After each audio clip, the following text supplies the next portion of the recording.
है नहीं है। जी, ये बहुत बड़ी भ्रांति पत्रकारों में वर्षों से है और आपके चैनल का नाम ही खरी बात है, तो खरी बात ही करेंगे जी। ये कहा जाता है कि साहब एक समय में माननीय कल्याण सिंह जी आए थे, उन्होंने ऐसा कहा, जबकि ऐसा कोई उन्होंने बयान नहीं दिया है। उनके बाद आप मंत्रिमंडल में भी शामिल हो गए थे फिर? जी हाँ, जी उनके मंत्रिमंडल मतलब उन्होंने अग्री किया था कि ऐसा कुछ नहीं है। नहीं, ऐसा उन्होंने कहा ही नहीं। ये अच्छा। बात कहाँ से उड़ गई? इसका कोई मूल नहीं है, कोई आधार नहीं है। और हम जो भी हैं, सार्वजनिक जीवन है, खुली किताब है, और कुंडा प्रतापगढ़ क्या पूरा प्रदेश जानता है कि जो है वो कोई नकली चेहरा नहीं है, कोई बनावटीपन नहीं है। तो चूंकि इस बयान को कल्याण सिंह जी के साथ चिपका करके कई मीडिया के साथी इसको कहते हैं, तो हम ये फाइनली इसको कहना चाहते हैं कि ऐसा उन्होंने कुछ कभी नहीं कहा। कल्याण सिंह के अलावा भी मायावती जब थी, उन्होंने भी ऐसा ही कहा था कि गुंडा मुक्त कुंडा कराना है। नहीं, ऐसा उन्होंने कहा नहीं था। लेकिन उन्होंने अनेक ऐसी धाराएं, अनेक मुकदमे हमारे ऊपर, हमारे समर्थकों के ऊपर लगाए। चलिए ठीक है, वो उनकी कार्यशैली है। और उन मुकदमों से उबर करके, उनसे बरी हो करके आज जनता के बीच में है। जी बिल्कुल, और अपार समर्थन मिलता है। जी बिल्कुल। और सबसे बड़ी बात कि मायावती जी के समय में जो कार्रवाई हुई, जनता एक न्यायाधीश के माध्यम से पूरे प्रदेश के जनमानस का ये मानना था कि ये गलत हो रहा है, ऐसा नहीं होना चाहिए। जी चलिए, जो आपका राजा भैया तालाब था, उसमें विरोधियों ने बहुत आरोप लगाए हैं। आप मगरमच्छ की बात करें। जी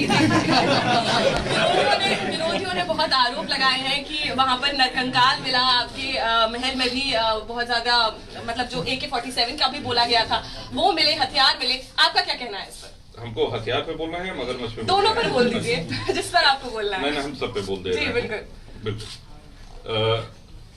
रही बात मगरमच्छ की, तो ये भी पता नहीं कहाँ से हुआ। और क्योंकि गंगा जी से लगा हुआ हमारा क्षेत्र है, तो गैंजेटिक घड़ियाल एक वैरायटी होती है गंगा जी में जो पाई जाती है। वो कहीं घूमता टहलता आ गया हो तो आ गया हो, उससे कोई मतलब नहीं है। और जहाँ तक गैंजेटिक घड़ियाल की बात की जाए, वो छोटी मछलियां खाता है, आदमी नहीं खाता है, ना आदमी खाने में सक्षम है। दूसरी बात, जो आपने असलहे की बरामदगी, और वो मायावती जी के समय में कूट रचित ढंग से एक षड्यंत्र किया गया था, जिसको न्यायालय ने उसमें हमको बरी किया है। उसमें माना है कि सरकार ने गलत किया, सरकार का पक्ष गलत था, और हम ट्रायल फेस करके उसमें और बरी हुए हैं। जी कहीं ना कहीं माना जाए तो लोग ये कहते हैं कि वो जो केसेस थे वो आपकी मुलायम सिंह सरकार आने पर वो केस वापस ले लिए गए थे। तो क्या लगता है आपको, अगर मुलायम सिंह यादव की सरकार वापस नहीं लेती तो आज क्या स्थिति होती? नहीं, हमने ये पहले भी स्पष्ट किया। देखिए, पोटा एक बड़े चर्चा का विषय बना, और पूरे भारत में एकाध कोई ऐसे केसेस हों तो अलग। 2 पोटा लगे थे, एक हमारे ऊपर और एक दक्षिण में वाइको साहब के ऊपर, जो जयललिता जी ने लगाया था। और इन केसेस के कारण पोटा एक पार्लियामेंट में एक बहस का मुद्दा बना, और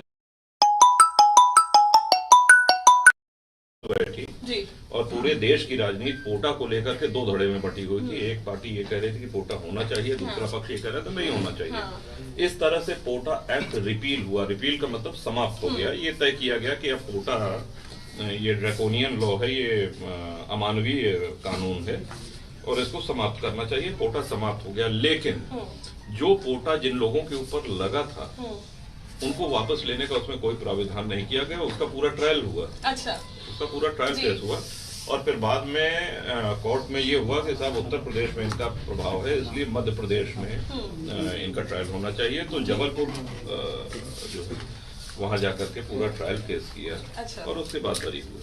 जी चलिए, आप 28 साल से विधायक हैं, कैबिनेट के मंत्री भी रहे हैं, और काफी ज्यादा मतलब आपको अपार जो है, आप निर्दल ही लड़ते हैं, फिर भी आप विधायक हर बार जीतते हैं कुंडा से। तो क्या ये रीजन है कि इतना अपार प्रेम आपको जनता से मिलता है? जनता का बड़प्पन है, जो जितना कर सकते हैं वो करते रहते हैं।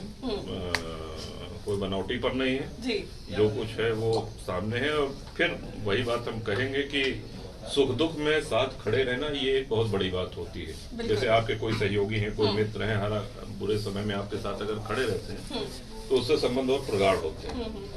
और हमारा भी हमेशा से ये कहना रहा है कि चुनाव लड़ते समय या चुनाव लड़ने की तैयारी करते समय जो व्यवहार विधायक का या प्रत्याशी का रहता है जी, वही निर्वाचित होने के बाद अगर वही व्यवहार हो, उसमें कोई परिवर्तन न हो, तो ये उनके लिए बड़ा अच्छा लक्षण होगा। जी जी दूरगामी राजनीति के लिए।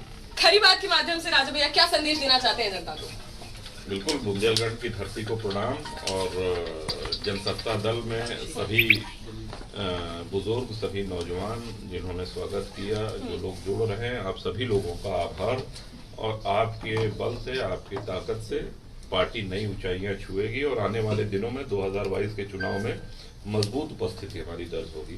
इन्हीं बातों के साथ बहुत बहुत शुभकामनाएं। चलिए एक आखिरी प्रश्न जो मैं आपसे पूछना चाहती हूँ वो ये है कि बुढ़ाई क्षेत्र है, यहाँ पर आपको अगर पता चला होगा उसके बारे में, डूब क्षेत्र में काफी वहाँ पर मकान जो है वो आ गए हैं और लोगों को मुआवजा भी नहीं दिया गया है और काफी लोगों के जो मकान है वो ले लिए गए हैं। तो आप की बात कर रहे हैं? बुढ़ाई क्षेत्र है यहाँ पर। कल वो ज्ञापन दिया था हम लोग। अच्छा, वो जो बांध निर्माण, तो उसके लिए काफी लोग जो है वो काफी प्रदर्शन कर रहे हैं, ज्ञापन दे रहे हैं काफी वक्त से, तो इस पर आप क्या करने वाले हैं? हम ये हमारे जिला अध्यक्ष हैं डॉक्टर मधुपाल सिंह, इनसे हम डिटेल ले लेंगे और माननीय मुख्यमंत्री जी से सीधे बात करेंगे। अगर हम कुछ इसमें कर सके तो हमारे लिए खुशी की बात होगी। चलिए राजा भैया, बुंदेलखंड में कितनी सीटें लाने वाले हैं इस बार आप? पहले तो ये बताइए, आप वोट देंगे ना जनता? भैया एक मिनट, एक सेकंड, थोड़ा दूर भैया। बात करते हैं हम राजा भैया जी का, 28 साल से कुंडा से विधायक है, इसके साथ ही कैबिनेट मंत्री भी रहे हैं और बहुत ही लोकप्रिय शख्सियत है। बहुत बहुत धन्यवाद करते हैं ऐसी शख्सियत से आप खरी बात टीम की तरफ से आप